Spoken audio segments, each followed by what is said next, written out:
Hello, mi gente. Welcome back to another video. Blazing is gonna have a few new units coming out pretty soon, and it got leaked. All the information got leaked, and I'm gonna talk about it simply because of the fact that there's only one card that I'm interested in, and I felt like I should start a video talking about the card that I really like, and then talk about the other two cards. Okay. So we're gonna start out with Gaara. Okay. The reason why Gaara is my favorite card out of the three is because, one, he seems to be the most useful in my opinion, and two, he has the best artwork. Okay, the artwork matters a lot to me. Now we're gonna look at cost. It's 60 cost. He's a short range unit. His HP is pretty nice. It's 2,170. Of course, if you peel him, it gets a little higher because it's 300.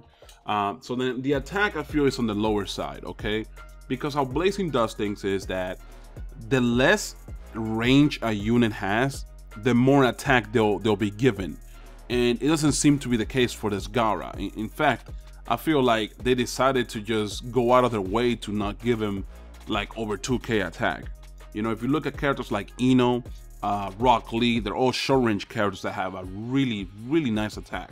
And now that they can limit break, they even have better attack, okay?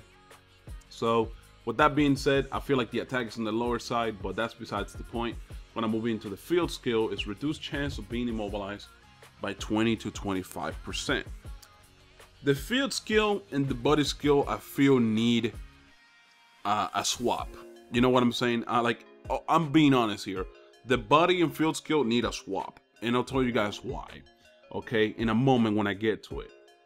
So now you guys see that body is reduced damage taken by 20%. Okay, so the 5 and 10 chakra cost, which is nice. 4.2 times attack on the regular jutsu, AoE, and then 11.5 times attack to one enemy, 30% chance of jutsu ceiling for 5 turns, and or immobilization for 3 turns. So he can give you the double whammy. It just really depends on the RNG element. Now we have the first ability here is boost immobilization rate by 15%. Now the second, third, and fourth ability are really nice.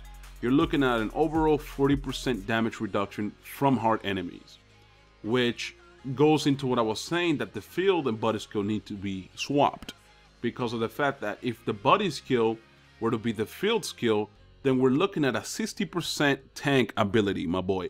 We're looking at the possibility of having Gaara tank 60% of enemy from of damage from hard enemies. I apologize about that. So 60%, that's really good, okay? But because the 20% is a body skill, okay, the maximum you could really do with Gaara, the maximum you can tank with Gaara would be 40%, not 60, because if you put him in the back row, he's not gonna have the 40% from the abilities, and if you put him in the front row, he's not gonna have the body skill, the 20% from the body skill. So I feel like that's why they should, you know, swap each of them out, okay? So now that we got that out of the way, let's move on to the other units, the ones that I really don't like. Okay, we're gonna go and move into Deidara. Okay, he has a 60 cost. He is Ninja Road, by the way. He's the Ninja Road unit from what I'm seeing here. Now it says here he's a bravery type, mid-range, 1,168. HP is a little low. Attack is 1,296. The field is boost attack by 80 to 160. The body skill is boost attack by 115. Pretty good. You know, anything that can boost an attack, it's not gonna do crazy difference in damage, but it does help from time to time, especially if you get something like a crit. I feel like it really does help. Okay, now we got a 6 and 12 chakra cost, which is a little on the high side, if I'm being honest with you. 2.6 times attack to all enemies is the first jutsu. That is very low. That multiplier is very low. Okay, now the ultimate jutsu is do damage to all enemies, so it's an AoE, and knocks them back. Now it says here reduces own HP by 25%. This is where the unit basically becomes a big old question mark in your head. Do I farm a character that I know I'm not gonna use because I'm not gonna risk 25% of my health just to do his ultimate? It's not like his damage multiplier is crazy. If he had like a 20 times multiplier, I feel like it would be worth doing that, you know, or a 16 times multiplier at the very least. I don't feel like it's worth it, man. Like, we're looking at a bravery unit He's gonna do 8.5 times attack, and his last dupe ability increases both the multiplier by 1 for both jutsus. We're looking at a 9.5 times attack, okay? Do you guys think that shit's worth it? The damage he's gonna do is not worth the 25% health reduction. That's a lot of health to lose for an ultimate, okay? And let me put it into perspective. Danzo is a free-to-play unit. He's farmable through an impact raid, and he can limit break and all that good stuff, okay? And I think one of the backdraws, one of the drawbacks of Danzo's ultimate is that you lose, like, I think it's 5 or 10% of your health. I'm pretty sure that's who I'm thinking of. I'm pretty sure it's him, okay? We're looking at 25% for Deidara, my boy. Now, you guys tell me in the comments, is losing 25% worth it? I feel like whatever jutsu you're gonna pull off on whatever enemy you're gonna do it on, is that jutsu worth losing 25% of your health? Because I don't think so. I really don't think so. This character, I feel like I wanted to farm him, but now I'm feeling like I shouldn't bother to farm him. I mean, I'm gonna do it anyways because I want my ultimate card, but that's besides the point. If I'm free to play and I have an option to farm this guy, I probably will skip him. That's my personal opinion, okay? Because I do try my best to look at it from both perspectives. I'm not just looking at it from my own eyes, like, oh, you know, I can just pay for my cards on a banner and I don't have to worry about farming free-to-play units. I always farm the free-to-play units. Why? Because some of them tend to be a lot more useful than some banner cards, and that is the truth. They might not hit as hard, but they might have more utility, or they might be more convenient to have on a team. Now, this Deidara right here does not seem convenient at all, unless you're gonna put him on your team for the boost attack and for him to do regular attacks and the regular jutsu. Sure, bring him along.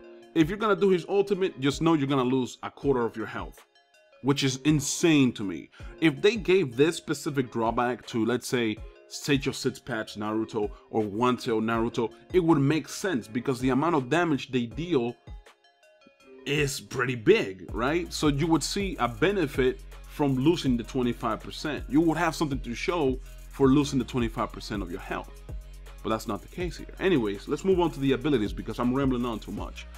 This is another thing I don't like about Ninja Road units, by the way. First ability, boost attack by 150. Second one is the same. Third one is boost attack by 200. The fourth one is increase the multiplier of both jutsus by 1.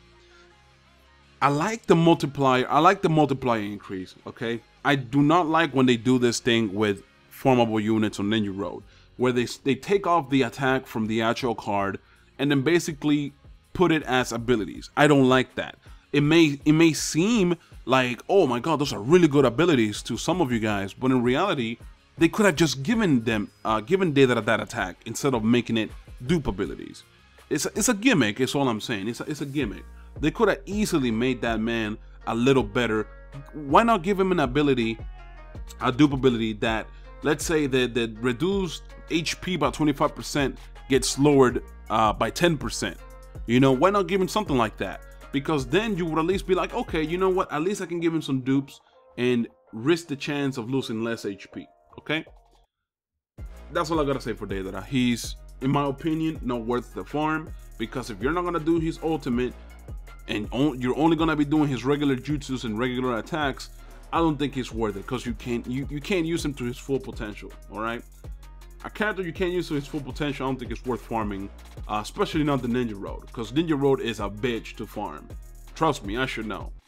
Now we're looking at Kankuro as the last card here. We're looking at 60 cost. He's a hard type, mid-range. HP is 1,334, which is, you know, so-so. The attack is I feel like it's decent for a mid-range. Mid-range character tends to have around, you know, this specific type of attack, like 1,700, 1,800, you know, somewhere along the ballpark like that. Same thing with long range. Long range tends to have something along the lines of the same kind of attack for some reason. I don't know why. Now, the field skill is reduced chance of being sealed by 20 to 25%. Don't really care too much about that, to be honest with you. Now, Body is boost attack of hard units by 25 or 250. What the fuck am I saying? My bad. Hold on. Let me clean my glasses, cause, woof, I could not see that zero, my boy. My glasses are all fucked up. Anyways, the body skill is beautiful, and I'm gonna tell you why. Whenever you guys know Karin is a wisdom type, okay? Karin is a wisdom type, and she boosts the attack of hard units.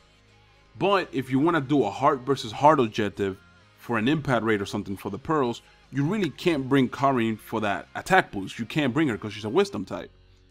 So I always asked why they did this on Blazing, where they would put a character that's a separate element to boost the attack of a different element. You get what I'm saying? Like, that makes no sense to me, because when you need to have a certain element, a team of a certain element for an objective, you won't be able to bring that one character that boosts the attack. All right, so now I guess they're trying to correct that mistake, and they did good with Kankuro in the body skill department. You know, Kankuro's a hard unit. If you're gonna do a heart versus heart or something along those lines, boom, you can bring him, get a little boost. That's dope. Okay, so he actually has a low chakra cost. We're looking at 4 and 8. Multiplier for the first one is 4.1.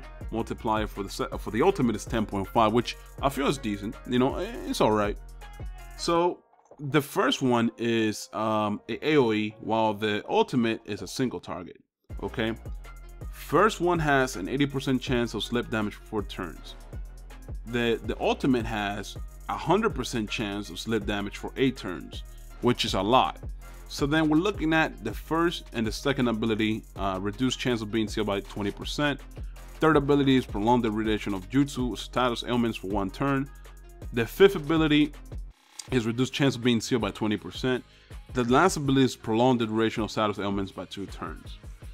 So I feel like his first, second, and fourth ability are kind of whack, to be honest.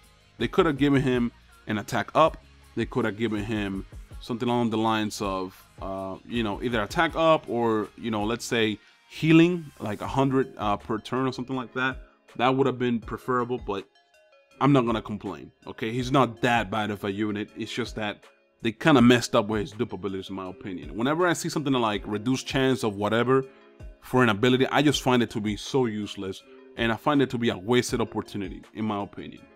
Okay, so overall, I like Kankuro somewhat. I really like Gaara. He's decent. He can tank. That shit comes in handy. All right, it really comes in handy. Deidara, I don't know. Big question mark. Losing 25% of your HP is a little too high. A little too high. If you were gonna do some nuking damage, I could see it being a possibility. If you're not gonna offer that much damage, I don't see why you should lose that much HP. Let me know what you guys think of the unit specifically. Let me know if you guys disagree or anything like that, because I do want to talk about it. I do like when people can give me an insight on what they think, because I'm not a free-to-play player, and some of you guys are. So some of you guys might be able to give me some insight on how you see these cards, okay? Anyways, I'm out. Peace.